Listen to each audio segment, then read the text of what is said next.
Minasan konnichiwa, Patrick here. Today I want to talk about Dark Souls. Dark Souls is probably my favorite game of all time. And if you're a nerd like me, you might have thought to yourself at some point, how were the original names of areas and bosses and characters and stuff before they were translated from Japanese to English? I speak Japanese myself, so I thought we could take a look at that in this video.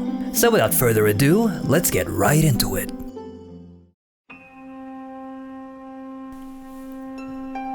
Furui jidai. 世界はまだ分かたれず、霧に覆われ。灰色の岩と大気と朽ちぬ古竜ばかりがあった。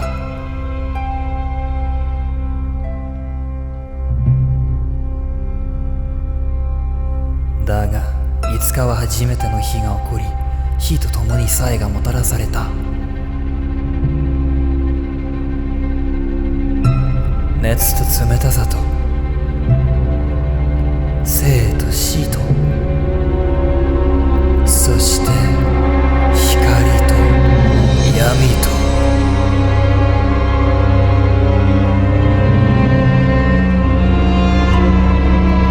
そして闇より生まれた幾匹かが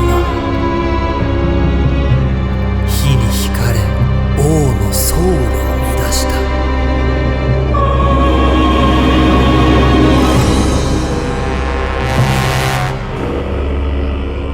最初の死者2頭。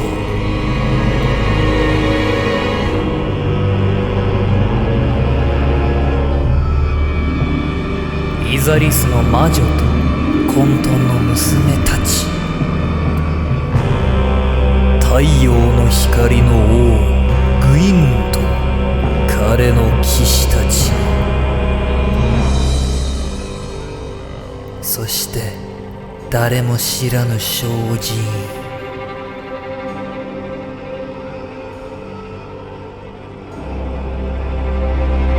それらは王の力を得、古竜に戦いを挑んだ。グインの雷が岩の鱗を貫き、魔女の炎は嵐となり、死の正気がニトによって解き放たれた。そして鱗のない白竜シースの裏切りによりついに古竜は破れた。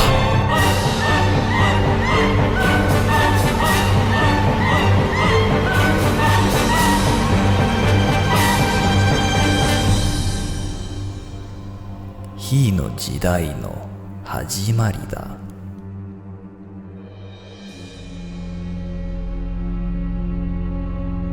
だがやがて火は消え、暗闇だけが残る。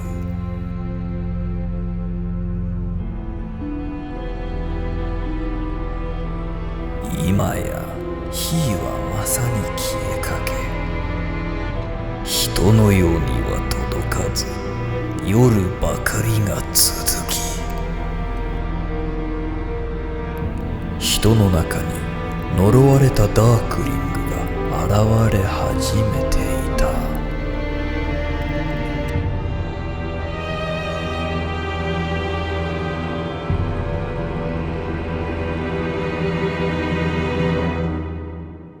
Damn, what a way to start a game, huh?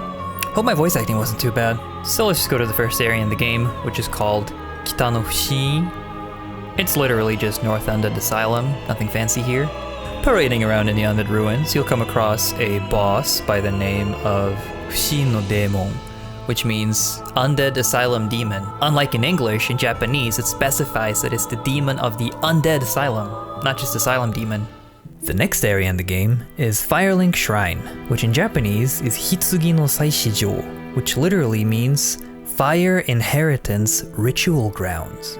Aside from the name of the area itself, all the NPCs we find here have pretty much been translated literally from Japanese to English, so we'll just skip ahead to the next area. 城下不死街 which means Undead Castle Town, or more literally, Undead Town by the castle. In the castle town, we have a few interesting characters that I want to mention. First of them is the area boss, the Taurus demon, which in Japanese is called Gyuto no Demon, which is more like ox-headed demon. Another thing I want to point out is that they're not using the Japanese word for demon, which is oni. They're using the English word demon, but in Japanese, demon. It goes for all the demons in the game. Next up is everyone's favorite character, 太陽の騎士 Solaire. And while I do think that the English translation orthographically fits, I think what they wanted to go for here is more of a French type of sound like Solaire, like solar. And while we're talking about Solaire, I want to mention his most famous phrase, "If only I could be so grossly incandescent." The localization team here took some liberties when they translated this. In the original Japanese version, he says, 俺もいつかあんな風にでっかく熱くなりたいんだよ. Which doesn't sound quite as poetic, so we'll stick with grossly incandescent for now. The next character on our list is a quite interesting one. It's Havel, and his Japanese name is Havel no戦士. What's very interesting here is that because of the way that his name is phrased in Japanese, we don't actually know if he is Havel himself or if he's just a follower of Havel. Now here's just a little theory that I have. His name, Haberu, is written in katakana, which means that it's most likely a non-Japanese name. However, Haberu is actually a word in Japanese as well. It's a verb that means to either serve someone or to be by the side of a king, a god, or an emperor, which in this case could allude to Gwyn. Most likely though, this is just wishful thinking, because first of all, it's spelled differently, and it's not conjugated right grammatically in Japanese either. But it still is an interesting theory. The next area, Undead Parish, is城下不死教区, which just means the same. All the enemies and bosses and NPCs all have the same names, they were just translated literally, so we're not going to spend too much time looking at them. Next on our list is Depths, which is Sai Castle.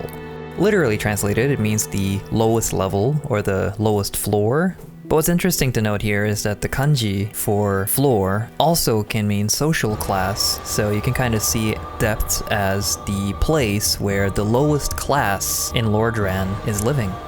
Down in the depths, we find a boss by the name of Donshoku Dragon, which means insatiable dragon or ravenous dragon. I'm not quite sure why they changed this to gaping in English, but I guess it does make sense because it has a big hole that's wide open, gaping. Anyways, the final location we're going to talk about today is undoubtedly everyone's least favorite area in the game, Blight Town, which in Japanese is called Yamimura. Literally, it's more like sick village, but I think Blight Town sort of fits more in English.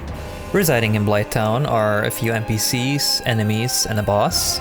They've been mostly translated literally from Japanese to English. There is, however, one thing I want to talk about here with the boss of the area, because her Japanese name actually reveals something about the pronunciation of her name.魔女クラーグ. In Japanese, there is no chaos, only witch. In the English-speaking Dark Souls community, she's often called Quelaag or Quelaag, but the Japanese name kind of makes it more like Quelaag, with no Quay. And that was it for episode 1. If you found this interesting, if you learned something new, please share the video in the Dark Souls community. And if you want me to continue this series, please like and subscribe. You can also support the channel on Patreon, link is in the description. And I'll see you in the next episode. Mata ne!